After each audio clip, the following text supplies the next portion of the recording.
What's up, everybody? Welcome to the Fantasy Flex podcast from the Action Network. I'm your host, Chris Raybon of the Action Network, and I'm joined by my co-host, one of the top rankers in the game, pretty much the rankings GOAT, as a matter of fact, the odds maker, Sean Kerner. Sean, what's going on? Happy to be back with you. Yeah, happy to be back. Hope you're having a great summer, and this really does sort of feel like the end of the true off season and the start of draft season, which is very exciting. We both love what we do, but this does feel like a serious moment in time where we're like really gearing up for the 2024 season now. Oh, you said serious moment in time. I thought you were talking about everything else going on in the world. I thought we were about to get into that stuff, but nah. Yes. Oh boy. Yes, it is. It is. It's an important time because this is kind of the deadest period of the off season, and then once camp starts back up, that's when rankings, we start to move them around again, and we start hearing who's getting first team reps in situations that we care about and all that good stuff. But we're going to talk about quarterbacks on this episode, these next two episodes, really. So on this one, we're going to talk about the top 12 quarterbacks, and then we'll go into the late round guys in the next episode. And before we jump in, we'll go quarterback by quarterback through the top 12. But just generally speaking, from the drafts you've been doing, I'm guessing that there have been more, best ball drafts at this point. But like, what's your general overall quarterback strategy in 2024? I know you can use any strategy. We shouldn't say like, oh, you have to use one or the other, but are you kind of going more late round? Are you mixing it up? Are you going early? What are you doing with QB this year? You know me, I typically like to wait, but I do mix it up. And, I just did my quarterback tiers article. And as always, I think it's important if you can get a quarterback at the end of a tier, that's what makes the most sense. So I don't like taking the first quarterback or any player at the top of a tier. So I'm typically not the first person to draft a quarterback, which is typically Josh Allen. I typically like to wait for guys to draft. And it just really depends on what your draft slot is, what you've done the first couple rounds where it makes sense to draft a quarterback. But I'm not as hell-bent on like, don't draft a quarterback till round 10 or anything like that, especially in best ball. Plus, we're going to kind of talk through it, but it does matter, redraft leagues versus best ball. There's certain quarterbacks that are better for each thing. So, for best ball specifically, I created a new metric called best ball points added per game from last year, and I'm trying to project that this year. So if you hear me mention that, that's kind of what I'm talking about, is a more best ball specific metric I came up with. But in general, I think it's one of those positions, the onesie positions like quarterback and tight end. I kind of let the draft kind of dictate how I draft it. But as we'll talk about in each tier, I think there's certain guys that I'm gravitating more towards others.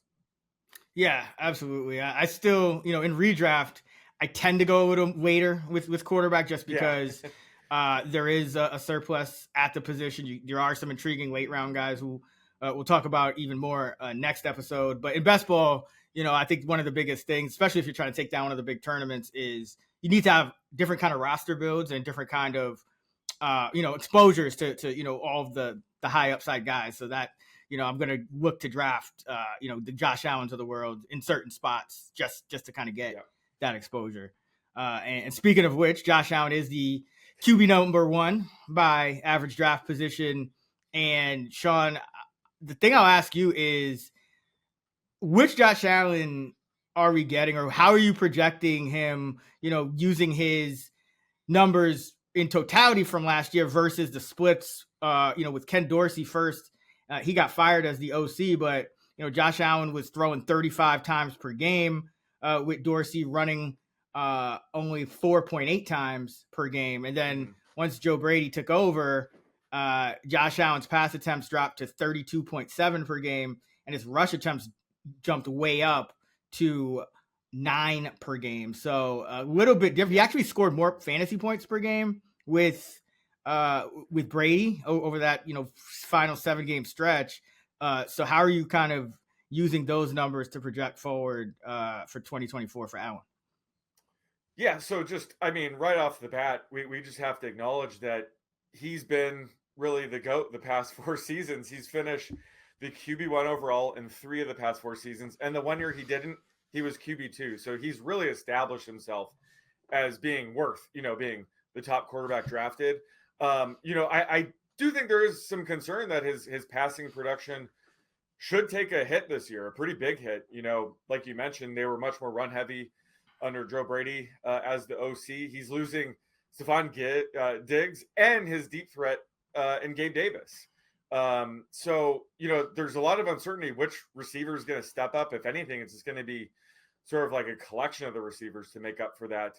And I think, Dalton Kincaid will probably be his new number 1 target. So that does relieve some of my concerns. I'm really high on Dalton Kincaid heading into year 2. But I think you kind of alluded to it. Like, even when he was throwing less, he was running more and his fantasy production was still elite. So if we get Allen leaning on his legs, even more going forward, that will still make him the QB1 overall. So I'm not too worried about it.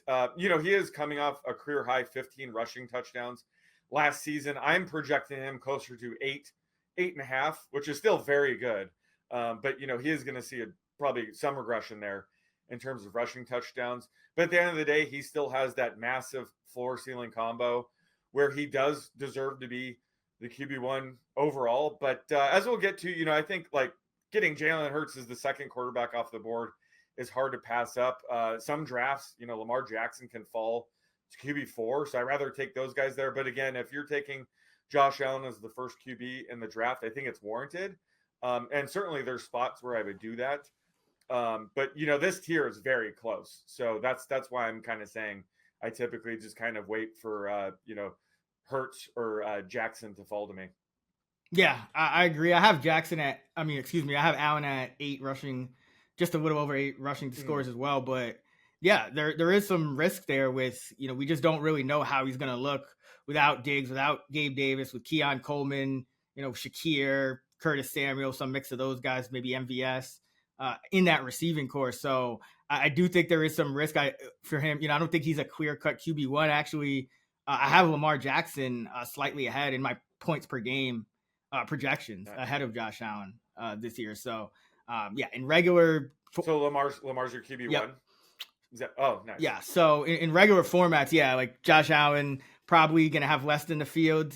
Best ball still want decent exposure to him. So there will be certain spots, but he's tough too, because even in best ball, you're looking to stack and you're essentially paying for a lot of rushing, which doesn't come into, the stacking equation as much. So it's a tough spot for Allen. I think probably overall a little lower than the market this year, just because some of the risks. And, if we're talking about relying on rushing touchdowns, that can get a little, that's volatile as well. So, and then Jalen Hurts, another guy who's being taken above, we'll get to Jackson in a moment, but Jalen Hurts, the QB2 by ADP.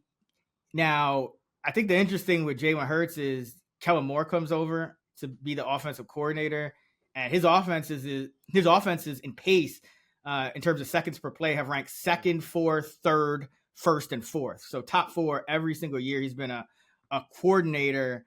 Do you think that that's something that's going to continue here in Philly with Jalen Hurts in this offense? Yeah, I don't see why not. And that's a perfect way to set up Hurts' outlook for this season. I think last year, he struggled after Shane Steichen left and, Brian Johnson took over. He had no NFL experience as offensive coordinator. So we can chalk up a lot of Hurts' struggles to that. Plus Hurts was banged up all season. So I think bringing Kellen Moore could bring Hurts back, at least his passing upside back to what we saw before last season. He still has his 2 great receivers and AJ Brown, Devonta Smith, and solid tight end and Dallas Goedert. And now they brought in Saquon Barkley, who's an excellent pass catching back, should take some pressure off Hurts. So you had mentioned that, rushing touchdowns are kind of fickle. Mm-hmm. I think that's true when it comes to Josh Allen. Although he's been remarkably consistent with rushing touchdowns, but Jalen Hurts, 3 straight seasons of 10 plus rushing touchdowns, and he owes it all to, the cheat code that is the tush push that's still in play this year. I guess there could be some downside with, Jason Kelsey retired. Yep. He was a significant part of that play. Maybe it's less successful. Maybe I know Simon was mentioning on the favorites pod with us that there's a chance they incorporate Barkley as the main ball carrier in that play. Who knows if that's going to happen, but that would be a massive hit to Hurts stock if they start giving Barkley some reps in that. So there is some downside there, but at the end of the day, I think he's up there with probably the most likely guy to actually finish as the QB1. So he is very close to Josh. I don't have him quite as high as as you have Lamar Jackson, but I have Jalen Hurts as sort of the QB1 in terms of projections, just based on the fact that his rushing touchdown upside should be pretty consistent, and we should see a bounce back as a passer this year. And I think Kellen Moore will be a huge part of that. Like you mentioned, the pace of play, there could be more plays per game. There's a lot to love with Jalen Hurts this season. Yeah, they really just got to figure out, what they're doing against the blitz, because they had no answers last year. He threw regular and postseason combined 9 touchdowns, but 8 interceptions against the blitz. So that's really been his weakness. But I think the tush push situation, if he loses some of those, that would be a concern, because 11 of his 15 rushing scores last year were inside the 2, and 6 of 13 the year before. So, overall, you're looking at a high percentage of his rushing scores are coming from that tush push kind of play. Now, he can, if he supplements it with more passing, that's great, but those aren't as high scoring. So a little bit of risk there, but nothing too much has changed. And I think that upside of just getting more plays kind of keeps him in place, because Kellen Moore has never been anything lower than top 4 in pace. And that would, the Eagles they were 18th in 2023, 7th in 2022, and 15th in 2021. So they've been kind of average, a little bit above average in pace, but never to the point of where Moore's offenses have been. All right. QB3 is Patrick Mahomes in a lot of spots still. And that's an interesting one, because I love the upside. You add a guy like Xavier Worthy with the 4.2 speed early in the draft. Kelsey's still there, Rashee Rice. We'll see what happens with him. And you also added Marquise Brown. So I think overall, even if Rice gets a significant suspension, I think your supporting cast is probably still in better shape than it was last year. But last year, career low yards per attempt at 7.0, career low passing yards per game, 261, career low touchdown rate, 4.5%, career low pass touchdowns per game at just under 1.7. So, how much do you think he bounces back toward his career norms, which are obviously a lot higher, or are we going to see more of the same as 2023 from Mahomes? Yeah, that's a great question, because we have to acknowledge he is coming off, down season. He finished 7th in overall points, but he really lacked the weekly upside we're just accustomed to with him. I mentioned my best ball points added metric.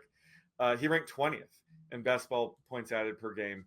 He only finishes a top 12 quarterback 44% of the time. That ranked 20th. That's kind of why he wasn't as effective in best ball. And I think, there's a few factors for that that led to that. He was missing a true deep threat. He had MVS and Justin Watson. We could both admit they're not, great receivers. So that's who he was throwing to. Kelsey started showing signs of decline at 34. That could have been due to that knee injury. He missed week 1 due to it. Maybe he was playing through it. So heading into this season, 100%, he should bounce back. And Mahomes failed to score a rushing touchdown for the first time in his career. We're not banking on him scoring, double-digit touchdowns like, Hurts and Allen, but still, he's coming off 0 rushing touchdowns. So I have to figure he'll bounce back and score a couple this year. And like you mentioned, they brought in Marquise Brown, Xavier Worthy, so he does have those deep threats, which will help his weekly ceiling. So I think there's a lot of reasons to expect him to bounce back. He's still arguably the best real-life quarterback in the game. So I think that we can certainly say he's back in tier 1. I don't know if I would draft him over Lamar Jackson, though. So, again, I would have him as QB4 in this tier. I think that there are enough concerns where I would still definitely prefer Lamar Jackson over him.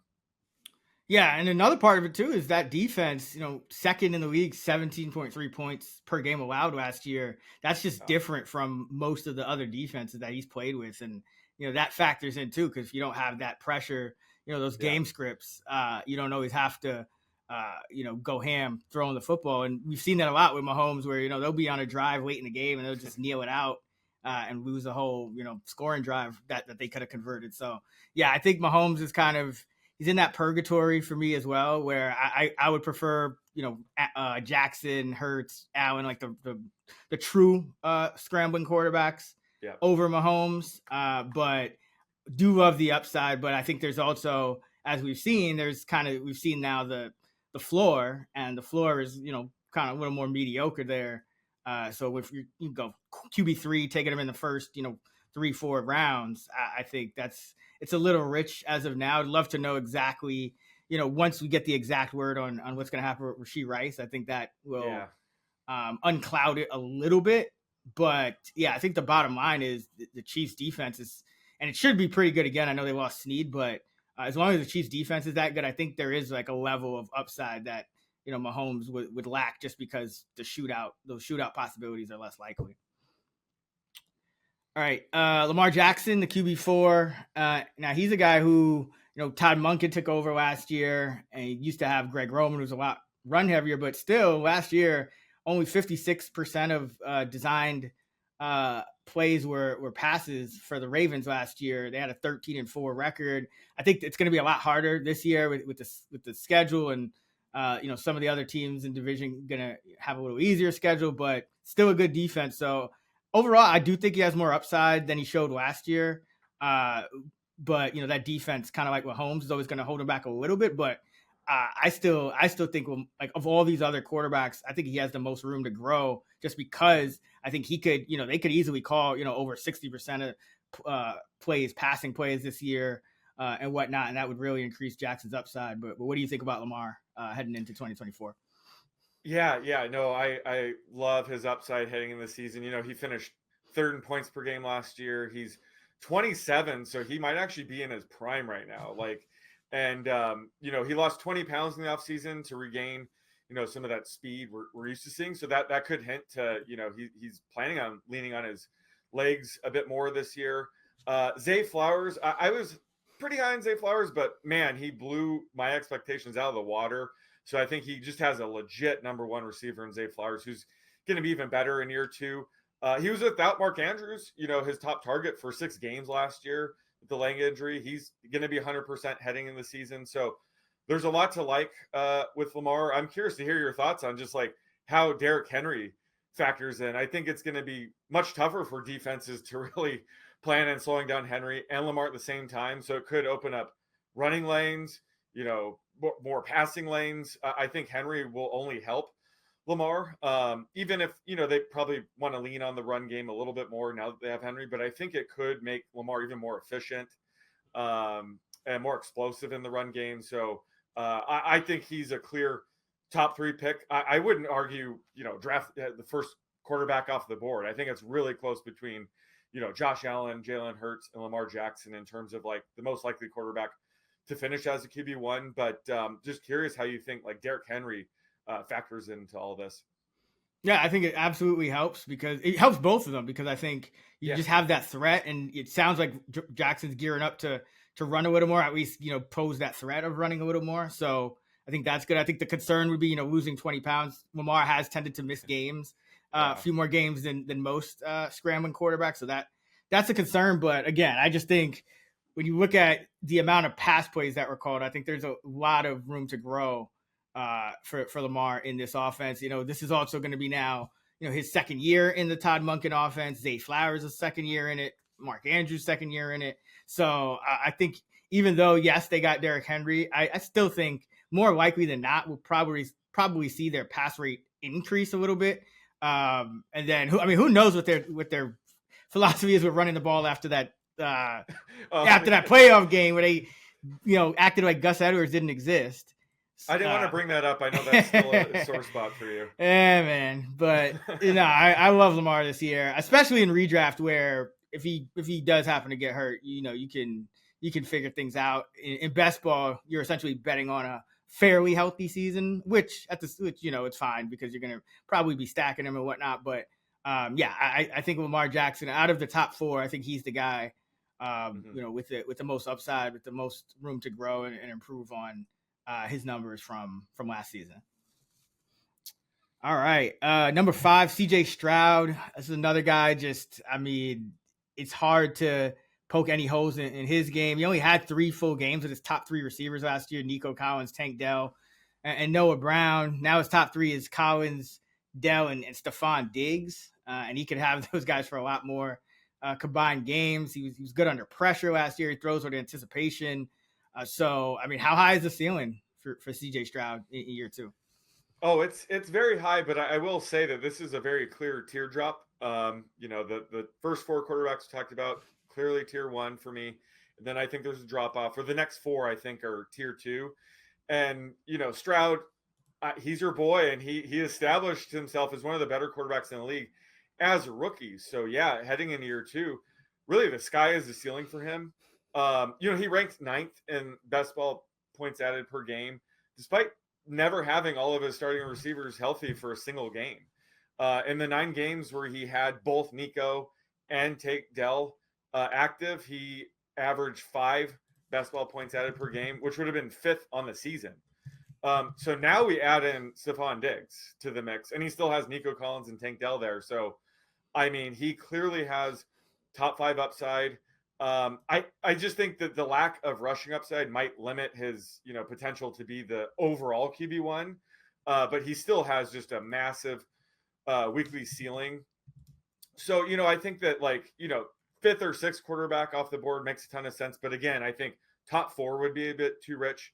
But just heading into year 2, adding a guy like Diggs, I think the sky's the limit for him. So I could certainly get behind drafting him 5th. Yeah, if he could have essentially, you talk about Mahomes as the guy, it's not really a true scrambling quarterback, but can score a few rushing touchdowns each year. Stroud did have 3 rushing scores a year ago, Mm-hmm. and especially with the supporting cast, he can put up Mahomes like numbers. So yeah, I think that's kind of the sell with Stroud, and we saw him do it even without really a great offensive line. Those first 2 games of last year, I think he took something like 9 or 10 sacks. And then after that, under pressure, it was great. The line didn't stop him. The receiver injuries didn't stop him. So yeah, I think he's a guy who, he has that kind of Mahomes upside. If you're looking for it at a little bit of a discount, like you're right, he doesn't have the Lamar Jackson Hurts upside if they hit their true ceilings, just because of the rushing, but he does have that Mahomes upside. Guy like Joe Burrow a couple years ago with the, throw over 40 touchdowns. He has that kind of upside. So yeah, I'm excited about Stroud this year. His price is coming up though, but there's a lot of guys in this next range. So I'm curious as to hear your thoughts. Dak Prescott is the next guy up. He's QB6, and it's tough because he was QB3 last year. So it's like, on one hand, it's like, is he being underrated? Or because you got guys like Anthony Richardson, Joe Burrow, Jordan Love, Kyler Murray, Brock Purdy going after him. Is he kind of too high in the tier, to invest too strongly in? Where are you on Dak for this year? Yeah, I think QB6 sounds about right. He ranked 5th in best ball points added per game last season. He rushed for over 200 yards for the first time since his devastating 2020 ankle injury. So maybe he's getting more comfortable tapping into his rushing upside a little bit more, which is going to help his ceiling, of course. But, the Cowboys offense might rely on him even more this year now that they're moving on from Tony Pollard and they're bringing back the corpse of Zeke Elliott. So, this could be a more pass-heavy attack, which is great news. There are some best ball sites where he's going as late as like QB9. So if he falls outside of this tier, I'm absolutely scooping him up. He'd be one of the guys where I wouldn't attack him at QB5 or QB6 necessarily, but if he ever slips, you absolutely want to take him because I think he is in that top 6 mix. Again, he doesn't have the same rushing upside as the top 4 guys, but he's as steady as it gets, and he still has that ceiling that you're looking for when you're taking quarterback this early. So yeah, I think this sounds about right. He probably doesn't have as much upside as CJ Stroud. So I think it makes sense. QB6 makes sense for him. And again, if he falls past QB6, that's absolutely when I try to attack him. Yeah, it's kind of a value situation here once you're getting Yeah. outside those super elite guys, because there's a lot of guys you could make the case for, like QB5, QB6, and it's just the ADPs are kind of they vary. ADP is average draft position, but when you talk about QB6, a guy like Dak could easily, as you mentioned, fall to QB9. I've even seen him fall to like QB10 Oh, in spots. So sign me up for that. yeah, exactly.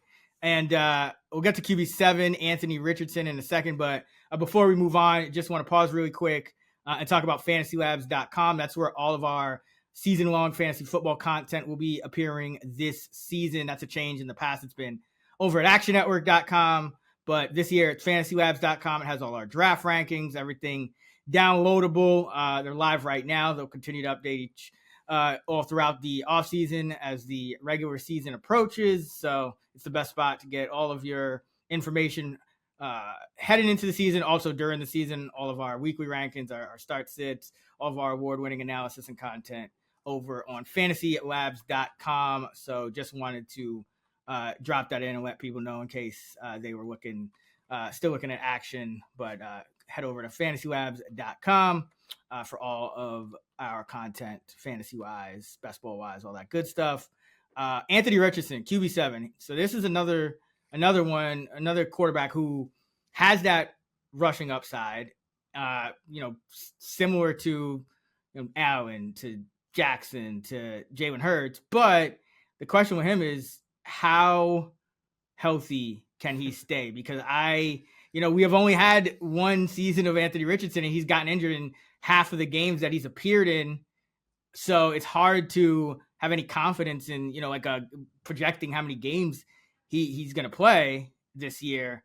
So with that being said, where are you ranking him? And are you knocking him for, a higher chance of injury than most of the other quarterbacks in this list? Yeah, I mean, just projecting health is probably the trickiest thing when it comes to projecting a guy's season-long outlook. So that's obviously the thing with Richardson, and he clearly has the widest range of outcomes of anybody in the top 10 or anybody at the position. So that's why he's probably more valuable in best ball than redraft leagues. And last year, he flashes upside. He averaged 6.4 best ball points per game in his only 2 full games. That would have ranked second at the position if he averaged that throughout the whole season. But I think we got to talk about the fact that he only did play 2 full games before suffering that season-ending injury, and he was knocked out of 3 of those 4 games. So clearly, he's got to alter his running style or something because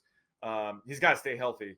But the one concern I would say is just he entered the NFL raw. He only had 1 college season of 70-plus pass attempts. So he kind of needed that experience in his rookie season. The fact that he didn't play much means we probably can't expect as big a year 2 leap as he would have if he, played 10-plus games. So he's still going to be fairly raw as a passer. But again, we can't overlook the rushing upside. It's there. So out of this tier, he probably has the most potential to be the QB1 overall. So again, if you're shooting for that massive upside, he's probably worth it here.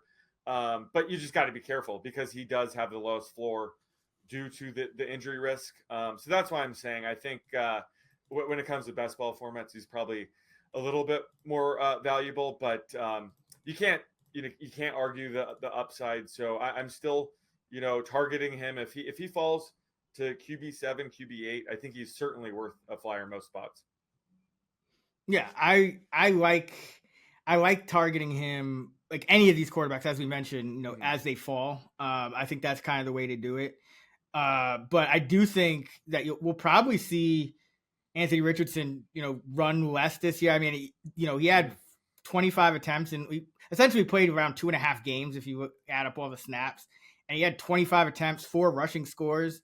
I don't know if that's realistic just because of how much he got hurt. So, they did go out and get Adonai Mitchell in the draft. Michael Pittman had a really good season. They have a bunch of tight ends that they could throw to. Taylor should be there. So I think they're going to try to get the ball out of his hands a little bit more last season. So you could have a situation where, a guy like Kyler Murray, has run a little less as of late. You could have, numbers that look a little bit more like that.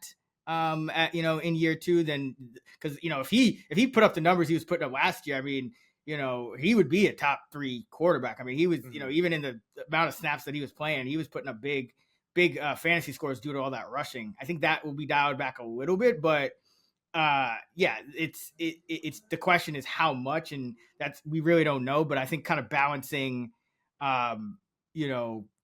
the potential to get injured with that upside, I think QB7 is about right. And actually, I don't mind him in redraft only because, like, if he gets hurt, I can kind of go and fix that. Like, I can put him on IR. I can, there's a lot of late round quarterbacks. So best ball is kind of where it's a little tougher, because for me anyway, because I want to stack him too in that situation, and you're always paying a little premium for the rushing upside that you don't really want as much when you're stacking. Right. You want all those numbers to go to the the receivers. So I actually like him a little more in redraft, just because if he goes down, I can kind of figure it out. And there are some cheap quarterbacks that we'll talk about in the next episode that I think should be available on the wire.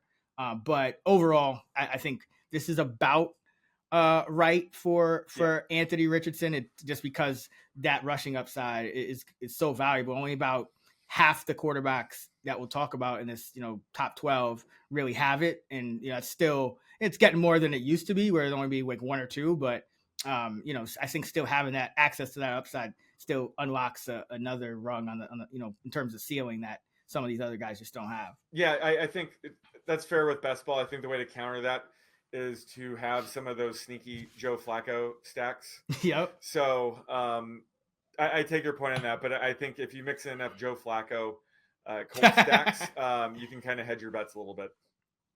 Yeah. Well, I mean, what I want to do is I want Flacco, like not on the same team though. Like I want. Oh yeah, not on the same team. Yeah. No, okay. Yeah. You got to go all in. Yeah, best ball. You're going for ceiling. Yeah. You're not hedging your bets there, but having a little bit more exposure to Flacco than the rest of you, I think would be a good way to counter that.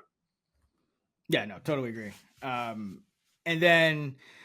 And this just kind of speaks to the quality of the quarterbacks in this, kind of, I guess, second. Like how many, first of all, but before we continue, how many tiers overall for these top 12, how many tiers have you split them into in your tiers? 3. Yeah. So the guy we're about to talk about is the end of tier 2. Okay. And then I have a pretty big tier 3 with like 7 or 8 quarterbacks, which is like the low end QB1, high end QB2 tier. That we typically see, where you can argue a lot of different ways, but I think this next guy is the end of tier 2 for me. All right, and that would be Joe Burrow, and QB8. I guess the question is, what?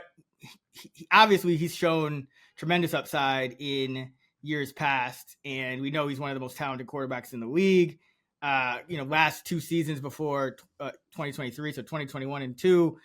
34 plus touchdowns each year, 44,000 or more yards in each of those years.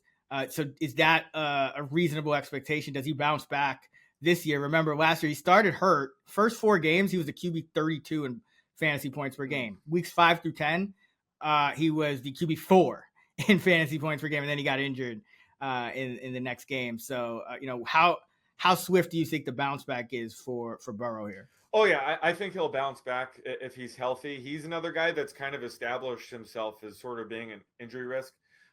He's still coming back from his wrist injury that, knocked him out of last season. So we kind of have to monitor that he's, healthy. I remember he entered last season with the calf injury, right? So he's just the guy that we always have to monitor. But, when he's healthy, he's absolutely going to crush. I mean, he's entering his prime at 27. The best wide receiver duo in the league is still intact in Jamar Chase and T. Higgins.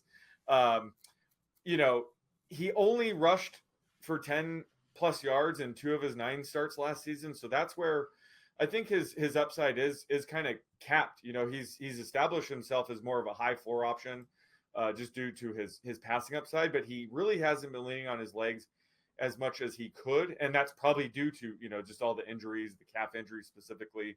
So that could be by design. But last year he ranked 18th in best ball points added per game due to the lack of rushing upside. So in order to really maximize his upside when it comes to best ball, you have to stack him with 1 to 3 of his pass catchers, and that's Mhm. very expensive with Yeah. Jamar Chase and T. Higgins. So that kind of makes me a little bit cautious drafting him, just given you have to spend a lot of draft capital to really maximize on him. But I will say that he's worth taking in the sense where if he falls to QB8, he's kind of the end of that tier for me.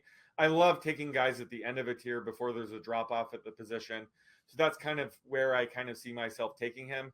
But at the end of the day, I think he does kind of lack the upside as the other three guys. So even though he's within this tier, I wouldn't take him over, Dak, Richardson, or Stroud. So he's like confidently at the end of the tier. So he's kind of in a mini tier by himself. But you can't argue, his upside as a passer and just at this stage of his career with his surrounding weapons. So I think, you could take him at QB8. But again, he kind of lacks the upside as the other three guys in this tier. Yeah, like he's got that real life upside, but yeah, the rushing and I think with all the injuries just adding up, I think that's something you're probably just going to see him run a little less, than his overall career norms. So you're probably twice in his career he's been in the single digits in rushing yards per game. I would lean that way for this year as well, but it's still tantalizing because I mean, like you said, Chase and Higgins, two of the best. He's going near the end of the tier. So there's still a lot to like about him. Like I'm not really, I think, the pros and cons of, Dak versus Richardson versus Burrow, like they each have their pros and cons. I think it's more about, who falls. You could throw CJ Stroud in that group as well, even Mahomes. So that's where I'm at with Burrow. Jordan Love is the QB9. And I think the big question with him is, and you said you have him down a tier from these other guys we've talked about, because if he repeats, second half of the season, Jordan Love, he's in that tier. But if not, then it's a little, then it's kind of more of a, like you said, low end QB1, high end QB2. But I'll just put some numbers to it. Over the first 7 games of last season, 213 passing yards per game, 1.6 touchdowns, 1.1 interceptions.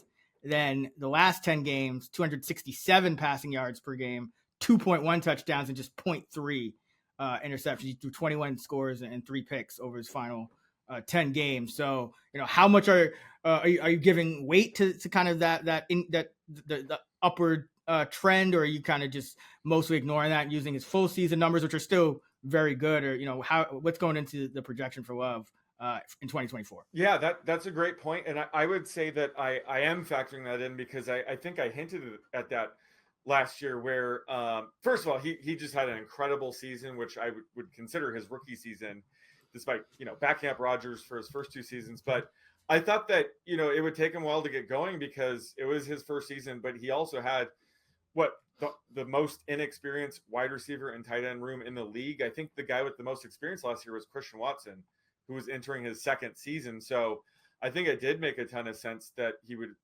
get off to a slow start, and then he picked it up as the season went on.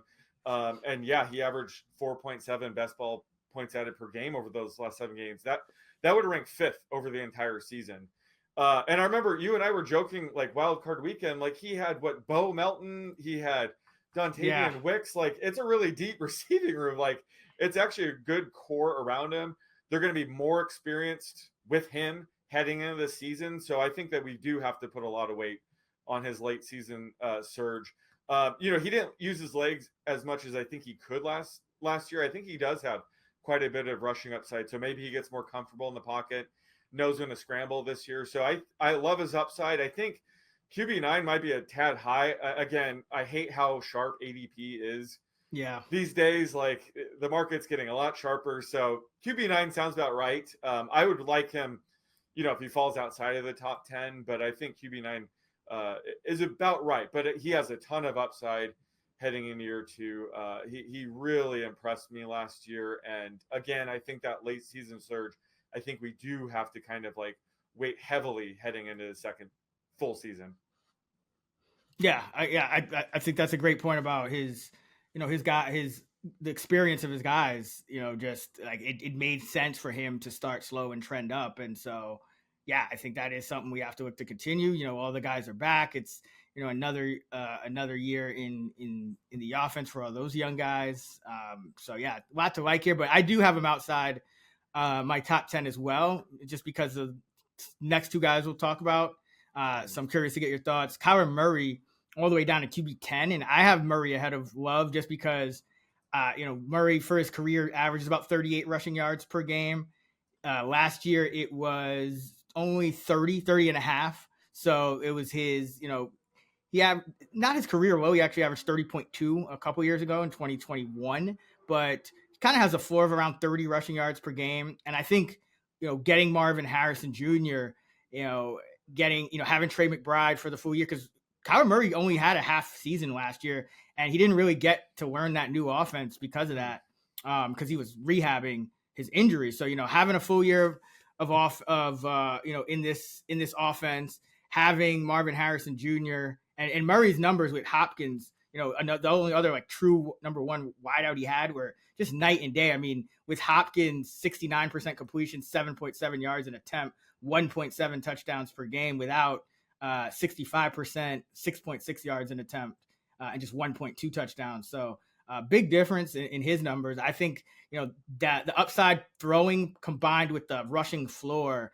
still puts him above a guy like a Jordan Love for me. But where are you with Kyler? Yeah, I'm with you on that. I have him as, you know, the top quarterback in this third tier. I'm very excited about the addition of an elite prospect like Marvin Harrison Jr. He also has, you know, Trey McBride, who broke out last season. And I like Michael Wilson as, you know, the number 2 receiver. Same. If defenses, you know, fixate on Harrison McBride, Wilson can make them pay. And, you know, Murray can make them pay with his legs. You know, we might not see the same rushing upside he offered, you know, before his 2022 ACL injury, but, you know, he's probably going to be healthier this year. So we could see that bounce back a bit. I love him at QB8. You know, some of the best ball sites he goes as high as like QB7. That's probably a bit too high because that's in, you know, the second tier.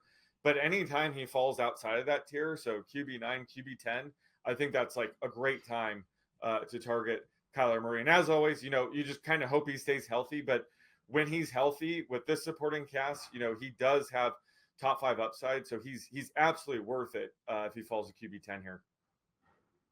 Yeah, because, you know, we talked about Anthony Richardson going QB7 a few moments ago, and I think, you know, Kyler Murray is kind of like a poor man's version of Richardson. I mean, really, he's obviously further along as a passer, you know, now entering, what is this, year number 6 for Kyler Murray. And then, you know, as a rusher, yeah, it's not going to be probably, you know, those 8-9 attempts like Richardson was getting, but he will get, you know, 5, 6, 7 attempts per game. Rushing yardage should be 30 plus on average for the season. So if I'm debating between those two guys, I think Murray's the far better value. And the fact that he's fallen below, you know, as you mentioned, guys that don't have as much rushing upside, you know, Joe Burrow, Jordan Love. I think Murray's a really nice value with a lot of upside, you know, going at QB10 here.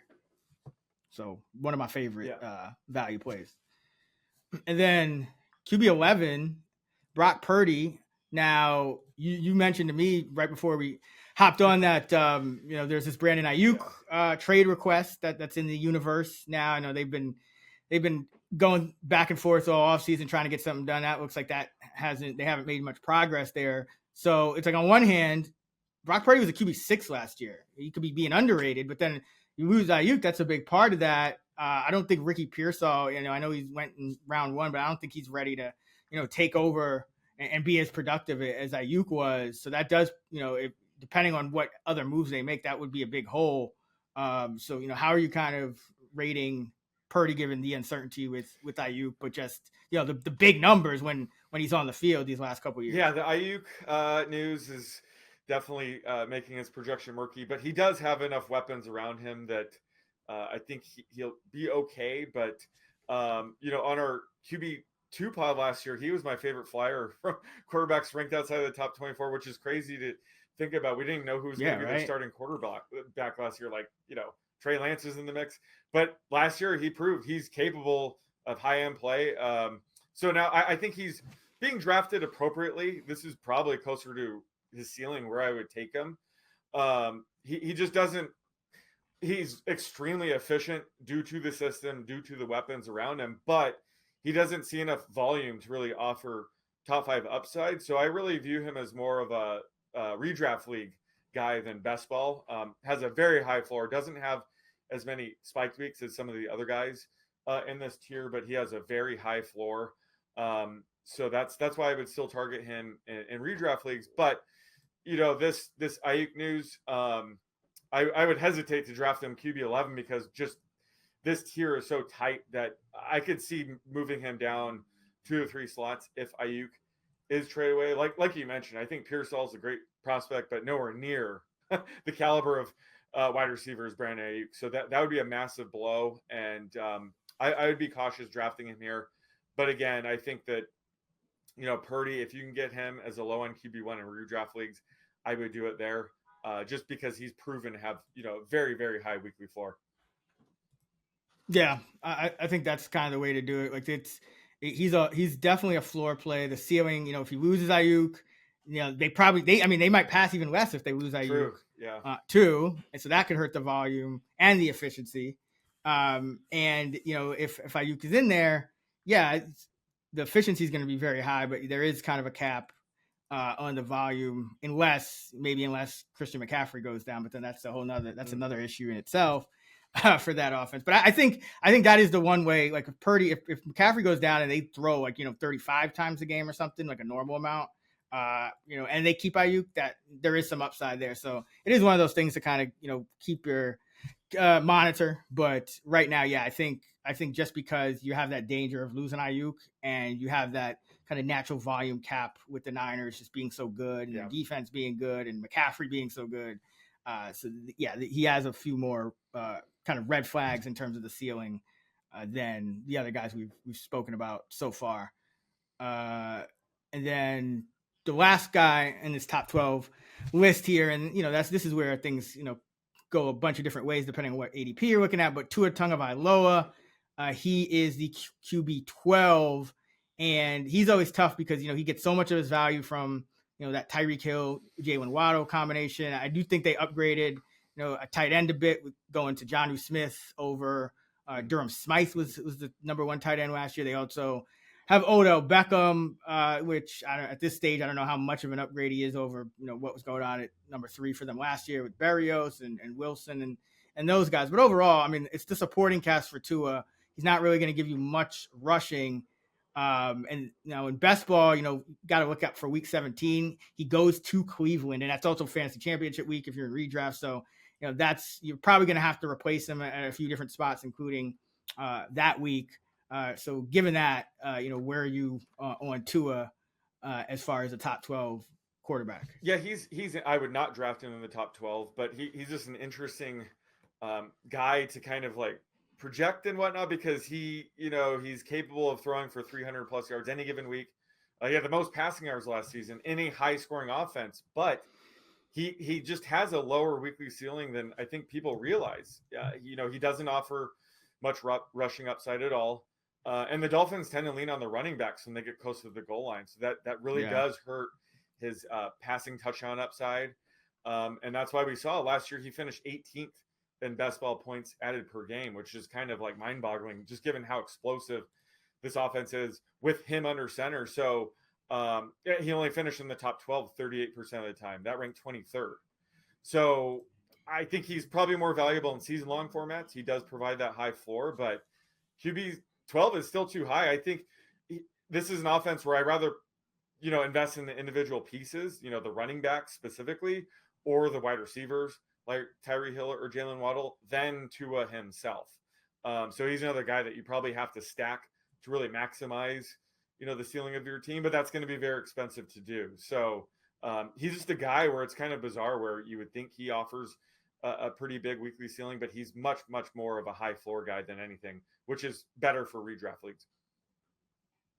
Yeah, exactly. And he's like, you're at the point in the draft where I think you're in that, even if, you didn't intend to go late round quarterback, you're kind of in that streaming situation where you're probably, outside after the top 10, you probably don't need to view these guys as, oh, I'm going to use these guys every single week. There are going to be weeks where you don't necessarily want to start these guys. So I think, yeah, that's another, like Tua.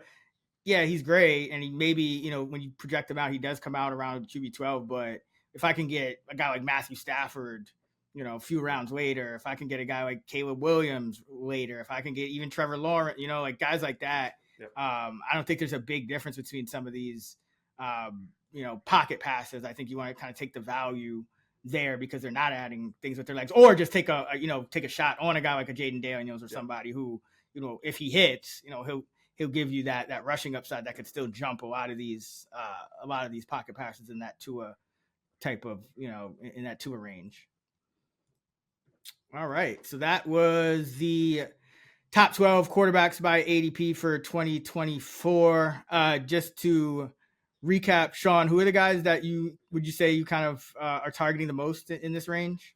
Yeah, I mean, based on these ADPs, I would say tier 1, Lamar Jackson makes the most sense because he's going QB4, and I really have it as sort of a 4-way tie. And then the next tier, I would say, Dak Prescott typically falls farther than he should. And the third tier, Kyler Murray for sure. If he's going QB10, absolutely sign me up for that.